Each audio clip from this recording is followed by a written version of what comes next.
담임 목사님께서 출타 중이셔서 오늘은 제가 말씀을 나누는 자리에 섰습니다. 영동교회에서 하나님의 말씀을 대언하고 계실 담임 목사님을 위해 기도하시는 마음으로 그곳에서 하나님의 말씀을 잘 전하고 돌아오실 수 있도록, 그곳에 은혜를 끼치고 돌아오실 수 있도록 기도해 주시는 마음으로 같이 하나님의 말씀을 들으셨으면 좋겠습니다. 본래 저는 이 시간이면 앞에서 이렇게 찬양 인도를 하다가 마구 급하게 뛰어 올라갑니다. 그래서 소예배실에 가서 청년들과 함께 예배를 드립니다. 제가 강남제일교회에 와서 제일 많이 들었던 얘기가 뭔지 아십니까? 바로 청년부를 잘 부탁한다는 얘기였습니다. 청년부가 다시 예배드렸으면 좋겠습니다. 청년부가 다시 모였으면 좋겠습니다. 청년부가 청년들이 우리 교회에서 활동했으면 좋겠습니다 였습니다. 근데 이제 더 이상 그런 말씀을 저에게 안 하시더라고요. 말씀은 안 하고 계시지만 다 기도하고 계시죠? 우리 청년부를 위해, 그리고 청년들이 이 교회에 가득 차도록 기도하고 있는 줄 믿습니다. 매 주일 오후 2시면 여러분께서 이곳에서 찬양 예배를 드리고 있을 때 비록 적은 숫자이지만 소예배실에서 일당 100으로 5명이 함께 예배 드리고 있습니다. 가끔 오셔서요, 여기서 예배 드리는 것도 좋지만 1년에 한 번쯤 소예배실에 오셔서 청년들과 같이 예배 드려 주셨으면 좋겠습니다. 그래서 그들을 격려해 주셨으면 좋겠고요, 그들을 위해서 뒤에서 축복하는 마음으로 기도해 주시면서 같이 예배 드리시면 너무나도 좋겠습니다. 2025년 청년부의 주제는 생각하는 청년입니다. 제가 청년부 홍보하러 나온 건 아니고요, 청년부 예배 가운데 있는 흐름에서 같이 말씀을 나누고자 해서 이야기를 하는 겁니다. 올해의 청년부의 주제는 생각하는 청년입니다. 제발 이 시대의 청년들이 생각을 좀 했으면 좋겠다라는 마음에서 정했는데, 세상의 생각, 여러 가지 다른 생각이 아니라 하나님 아버지의 말씀에 입각되어져 있는 생각, 과연 우리 아버지는 어떻게 나에게 생각을 주시는지, 기독교적인 세계관과 하나님의 말씀이 근거가 된 생각으로 이 땅을 살아갔으면 좋겠다라는 마음으로 생각하는 청년부로 올해의 주제를 정했습니다. 그러면서 말씀을 준비하며, 그러면 도대체 우리 청년들이 첫 번째로 무엇을 좀 생각하면 좋겠는가 라고 했을 때 떠오른 단어가 있는데, 그것은 바로 복이었습니다. 여러분은 복하면 무엇이 가장 먼저 떠오르십니까? 그리고 여러분은 어떤 복을 받고 싶으십니까? 만약 돈, 미래에 대한 보장, 그리고 뛰어난 재능과 같은 것들만 복이라고 생각한다면, 그래서 그것들을 나의 삶의 목적을 삼고 나의 시간과 에너지와 나의 모든 것들을 투자하며 그것만 쫓아 살아간다면, 예수님을 믿지 않는 사람들과 과연 우리는 뭐가 다를까? 그들과 우리가 무슨 차이가 있고 구별이 될까? 입니다. 여러분은 어떤 복을 받기를 원하십니까? 건강하고 싶으십니까? 여기 강남이니까 강남에 아파트가 여러 채 있기를 원하십니까? 아니면 좋은 차를 원하세요? 아니면 강남의 노른자 땅을 원하십니까? 분명히 예수님께서 우리에게 말씀하시는 복은 그런 것이 아닐 겁니다. 우리는 먼저 복에 대한 개념을 올바르게 세울 필요가 있습니다. 창세기 1장 28절을 보면, 창세기 1장 28절에 하나님께서 인간에게 제일 처음 복을 주시는데, 우리 이 말씀 한 목소리를 같이 읽어봤으면 좋겠습니다. 창세기 1장 28절 한 목소리를 읽습니다. 시작. 하나님이 그들에게 복을 주시며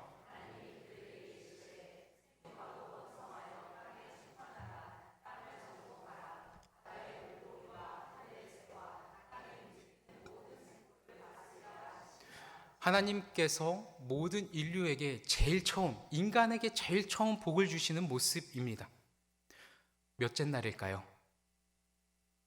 6째 날이죠. 인간을 창조하고 처음 주셨던 날이니까요. 그러면 생각해 봅시다. 천지 창조의 6번째 날이라면 인간, 사람에게 있어서는 몇째 날입니까? 첫째 날입니다. 즉, 하나님께서 복을 주시는 이때에 우리의 인간의 첫째 날이기에 아직 우리가 흔하게 생각하는 복에 대한 개념은 여전히 존재하지 않을 때라는 거예요. 돈, 명예, 힘, 권력. 아니, 사람이 지금 아담 한 명밖에 없는데 무슨 힘을 나눕니까? 무슨 권력을 구합니까? 그리고 이때에 무슨 아파트가 있겠습니까? 차가 있겠습니까? 아니, 모든 땅이 다 하나님이 에덴 동산을 아담에게 허락하셨는데, 즉 복에 대한 개념, 진정한 복은 우리가 바라고 소망하는 것, 우연히 주어지는 행운과 같은 것이 복이 아니라 하나님이 주시는 것이 복이라는 겁니다.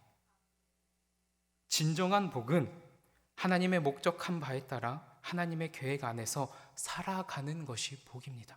아니, 첫 번째 복이 그거잖아요. 처음의 복, 아무것도 우리가 소망하고 바라는, 우리가 복이라고 생각하는 것들이 없는 그때에 하나님이 충만하라, 번성하라, 다스려라. 즉, 내가 너를 그러한 목적으로 만들었으니 그렇게 살아가라. 그게 복이다 라고 말씀하시잖아요. 즉, 하나님이 주시는 것, 하나님의 목적한 바에 따라 살아가는 것이 복이라는 겁니다. 그래서 이거에 대해서 사실 한 주에 우리 청년들에게 굉장히 깊게 설명을 했었습니다. 이게 복이라는 거예요. 복에 대해 구체적으로 하나님이신 예수님이 이 땅에 오셔서 8가지의 복을 또 알려주셨습니다.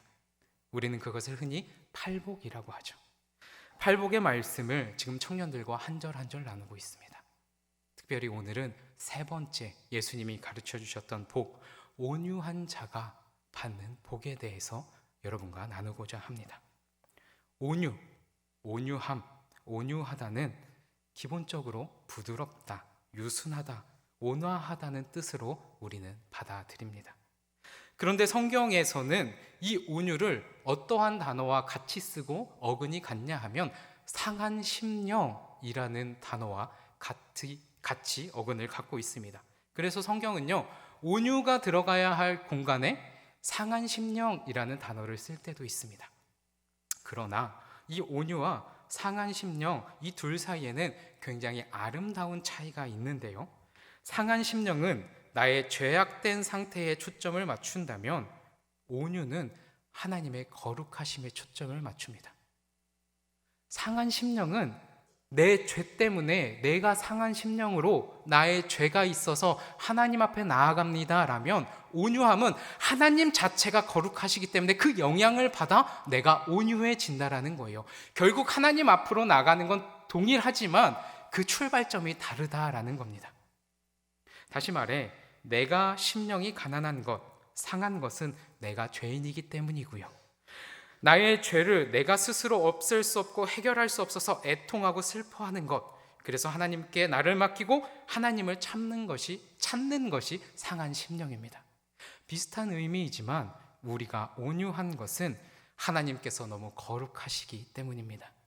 하나님의 거룩 때문에, 하나님이 거룩하시기 때문에 하나님이 선택하고 부른 우리는 온유해질 수 있다라는 겁니다.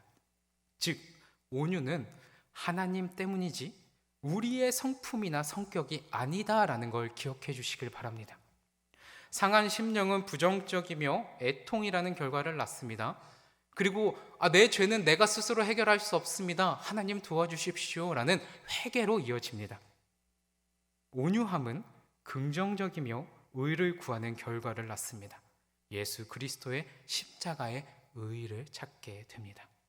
그래서 다윗은요, 시편 25편 9절에 이렇게 고백하는데요, 시편 25편 9절 또한 우리 한 목소리를 읽었으면 좋겠습니다. 한 목소리 읽습니다. 시작. 온유한 자를 정의로 지도하시며 온유한 자에게 그의 도를 가르치시리로다. 아멘. 온유가 뭔지에 대해서 그냥 이렇게만 제가 설명을 한다면 별로 와닿지 않으시죠? 그냥 부드러운 거, 온화한 거 그냥 좋은 거 아닙니까? 라고 할 수 있습니다. 그래서 온유를 많은 목사님들이 그리고 많은 분들이 설명하기를 진정제, 그리고 산들바람, 길들여진 말로 많이 묘사들 하십니다. 특별히 길들여진 말로 많이 설명을 하시는데요, 이미 많이 알고 계신 개념입니다. 여기서 길들여진 말이란 늙거나 아니면 힘이 없어서 어쩔 수 없이 사람이 끌고 가는 대로 끌려가는 그러한 말이 아닙니다. 묶인 적이 한 번도 없는, 어디든지 마음대로 뛰어다니는 에너지가 넘치는 야생말을 말하는 겁니다. 여러분, 전쟁에 나가는 군말을 어떻게 훈련시키는지 아십니까? 군말을 선택할 때 마국간에서 편안하게 사람들이 보살핌 가운데 태어난 말을 절대로 군마로 사용하지 않습니다. 야생의 거칠고 사나운 환경 속에서 자라난 말을 잡아다가 군마로 사용합니다. 왜냐하면 군마는 어떤 상황에서도 자신의 힘으로 그 거칠고 창과 칼이 날라드는 전쟁터에서 스스로 그곳을 벗어나 도망갈 수 있는 능력이 있기 때문입니다. 군마는 어떤 상황에서도 그렇게 도망갈 수 있어야 하기 때문에 사람을 등에 태우고 내 앞에 칼과 창과 그리고 소리를 지르며 쫓아오는 적군 병사가 있을지라도 그것 가운데 피하여 도망가서는 안 되기 때문입니다. 마국간에서 태어난 말들은요, 아무리 훈련을 시켜도 전쟁터에 나가면 무서워서 한 걸음도 떼지 못하거나 아니면 주저앉는다고 합니다. 그러니 야생말을 길들여야 한다는 겁니다. 분명히 나는 혼자 도망갈 수 있고 혼자 뛰어나갈 수 있지만 길들여진 야생마는 나를 내 등에 태운 그 사람의 잡은 고삐에 따라 오른쪽으로 가면 오른쪽으로, 왼쪽으로 가면 왼쪽으로, 내 앞에 칼과 창이 넘나들어 내가 죽을지도 모르는 그 상황에도 길들여진 말은 그 전쟁터를 누비며 주인의 뜻에 따라 갑니다. 자신의 본능은 창과 칼을 뒤로하고 도망가는 것이지만 주인이 고삐를 당기기에 앞으로 나아간다라는 겁니다. 이러한 길들여진 야생마의 모습이 온유라는 겁니다. 애초에 온순하고 부드러운 온실의 화초와 같은 모습이 아니라 칼과 창이 날아드는 전쟁터의 한복판에서도 자신의 등에 태운 사람을 떨어뜨리고 혼자 도망갈 수 있는 능력과 힘이 분명히 있음에도 주인이 당기는 고삐에 따라 그 뜻에 따라 움직여주는 길들여진 야생마의 모습이 온유라는 겁니다. 그래서 존 메가더 목사님은 온유를 이렇게 정의하셨습니다. 온유함은 제어된 힘이다. 제어된 힘. 겸손은 하나님 앞에서 자기를 비우고 낮추며 마음을 찢는 데서 오는 부산물이다. 이것은 사자를 길들이는 것이다. 온유는 모든 것을 다할 수 있는 능력과 부와 권력, 명예를 갖고 있을지라도 하나님 앞에서 그 모든 것을 내려놓고 나 자신을 하나님의 제어와 통제 아래 두는 것이 온유입니다. 이것뿐만 아니라 반대의 상황 또한 온유입니다. 내가 가난하고 궁핍하고 능력이 없고 아무것도 내가 할 수 있는 것이 없는 상황처럼 보일지라도 하나님이 나가라 말하면, 하나님이 해라 말하면 불평불만하지 않고 아버지 하나님의 뜻에 따라 그것을 행하는 것 또한 온유입니다. 즉 내가 부하고 힘이 있고 능력이 있어서 그것을 제어하는 것뿐만 아니라 내가 없고 부족하고 능력이 없음에도 불구하고 하나님을 믿고 의지하여 하나님의 뜻에 따라 나가는 것 또한 온유라는 겁니다.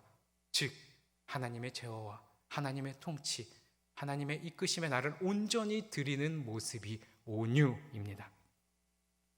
외부로부터 우리 안에 오는 모든 자극에 대해, 외부로부터 나에게 오는 그 모든 상황에 대해 거칠게 반발하거나 인간의 힘으로 해결하려는 것이 아닌 내 안에서 나오는 나의 뜻과 의를 이루기 위해 스스로 해결하고 해내려는 것이 아닌 하나님께 모든 것을 맡기고 영적 평정을, 영적 평안함을 느끼는 사람이 온유한 사람입니다.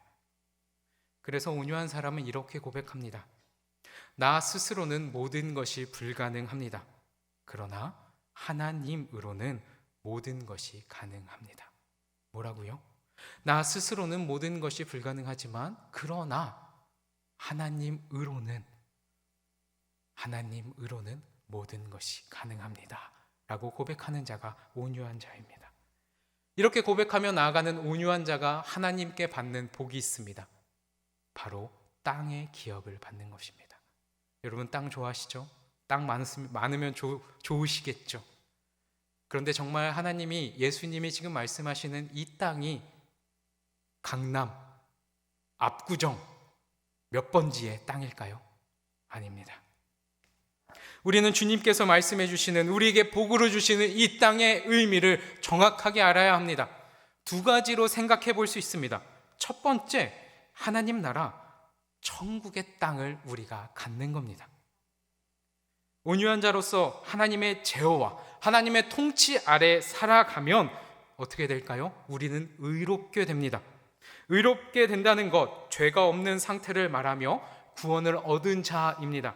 그렇게 구원을 받았고 하나님의 통치 안에 살아가기 때문에 천국 백성의 자격을 얻고 이후 하나님의 나라, 우리가 개인의 종말 아니면 이 모든 땅의 종말 이후에 있는 하나님의 나라뿐만 아니라 오늘 살아가는 이곳에서, 이 땅에서도 우리는 천국을 누리며 행복하게 살아가고 있습니다. 아멘입니다. 그렇게 우리는 온유한 자가 되어 하나님께 모든 걸 맡겼기에 이곳에서 하나님의 나라, 천국 땅을 받았습니다. 아멘. 두 번째 의미가 중요합니다. 두 번째 의미는 온유한 자가 땅을 차지하게 된다는 것. 온유한 자는 복음을 들고 우리는 어디든 갈 수 있습니다 라는 의미입니다. 여러분, 온유한 사람을 싫어하는 사람이 있을까요? 온유한 사람이 어딘가에 있을 때 그곳을 가는 것을 막는 때가 있을까요? 온유한 자는요, 하나님의 거룩 앞에서 자신을 통제하기 때문에 말을 함부로 하지 않습니다. 하나님의 통제 안에 있기 때문에 하나님이 나를 어떻게 생각하실까? 하나님이 원하시는 것이 무엇일까? 라고 늘 고민하고 기도하기 때문에 행동을 함부로 하지 않습니다. 당연히 다른 사람에게 상처 주는 일도 없죠. 다른 사람에게 해를 끼치는 일도 없습니다. 자신이 갖고 있는 물질과 힘으로 교만하지도 않습니다. 오히려 하나님의 말씀에 따라 이웃 사랑해야 하기 때문에, 하나님의 나라를 이 땅 가운데 이루어야 하기 때문에 내가 가진 것을 초대교회와 같이 나눌 겁니다. 도와줄 겁니다. 함께 누릴 겁니다. 그렇기 때문에 이러한 사람이 가지 못할 땅은 없다는 겁니다. 만약 불편한 자리가 있다면, 나와 적대되는 사람이 있다면 우리는 그곳에 쉽게 가지 못합니다. 가기에 불편한 곳이 많고 들어갈 수 없는 공간이 많다면 그것은 땅을 소유했다 할 수 없죠. 그곳을 내 것이라 말할 수 없죠. 하지만 하나님의 통제 가운데 온유한 자가 되어 나를 모든 사람이 반겨주고 그곳에 내가 복음을 들고 갈 수 있다면, 많은 사람들이 나를 사랑하고 온유한 자로서 저 사람은 말을 참 사랑스럽게 한다, 저 사람은 참 주님의 향기가 드러나게 행동을 한다라고 한다면 어느 곳에서나 환대받을 겁니다. 그렇다면 그곳은 우리가 하나님께 땅으로, 기업으로, 선물로 받은 곳이라는 겁니다. 땅을 기업으로 받는 것, 땅을 차지한다는 것, 하나님의 말씀과 복음을 들고 어디든지 갈 수 있는 사람이 된다는 겁니다. 누구든 부드럽게 편안하게 만날 수 있는 사람이 된다는 것, 그래서 하나님의 나라를 그곳에 이루어 간다는 것이 우리가 받은 복이라는 겁니다. 하나님의 말씀을 들려줄 수 있다라는 것, 그리스도인의 향기를 내뿜고 믿음의 본이 되어 많은 사람을 하나님 앞으로 오게 할 수 있는 것, 온유한 그리스도인이 받은 복, 땅을 기업으로 받았다, 땅을 차지하였다라는 겁니다. 하나님의 거룩함 앞에 온유하게 되는 것은 너무나도 힘들겠지만 그것이 하나님이 우리에게 원하시는 모습이다라는 걸 깨달은 우리는 앞으로 온유한 자가 되기 위해 애쓰며 살아가길 소망합니다. 사랑하는 강남제일교회의 성도 여러분, 우리는 하나님을 믿으면서도 온유함보다는 힘을 달라고 기도할 때가 너무나도 많습니다. 목사인 저지만 말을 더 잘하고 싶습니다. 노래를 더 잘하고 싶습니다. 글을 더 잘 쓰고 싶습니다. 목사로서 많은 아이디어가 있고 많은 능력을 뿜으며 사역을 잘하고 싶습니다라고 기도할 때가 너무나도 많습니다. 비슷하지 않으십니까? 우린 하나님께 나를 내어드립니다. 온유하고 싶습니다라기보단 힘을 주시옵소서라고 기도할 때가 더 많습니다. 많은 돈을 갖고 힘을 갖고 권력을 가지면 하나님의 나라를 이룰 수 있다라고 생각합니다. 내가 가진 돈으로, 하나님, 제가 돈이 많아지면요, 하나님의 교회를 위해 이런 일을 하겠습니다. 이렇게 하겠습니다. 이것도 하겠습니다. 하나님, 내가 권력을 갖고 힘을 가지면 이러한 규제도 풀고 이러한 제한도 풀고 한국 교회가, 한국 기독교가 성장할 수 있도록 애쓰고 힘쓰겠습니다. 우리는 그렇게 가끔 기도합니다. 그러나 정말 하나님의 복을 받은 자, 땅을 기업으로 받은 자는 길들여진 야생마와 같이 힘과 능력을 구하기 이전에 하나님과 말씀 앞에 길들여지고 통대되며 제어되기를 먼저 기도해야 할 것입니다. 그렇게 온유한 자가 될 때까지 어디든지 갈 수 있으며 누구든지 만날 수 있게 되며 그리스도인으로서의 정체성, 빛과 소금의 역할을 하게 해달라고 우리 같이 기도했으면 좋겠습니다. 가장 온유하셨던, 가장 온유하신 예수님의 순종으로 십자가를 통해 모든 사람을 구원하셨던 것과 같이 저와 여러분은 모두 온유한 자가 되어 하나님의 말씀과 복음을 전하는 구원의 통로가 되길 축원합니다.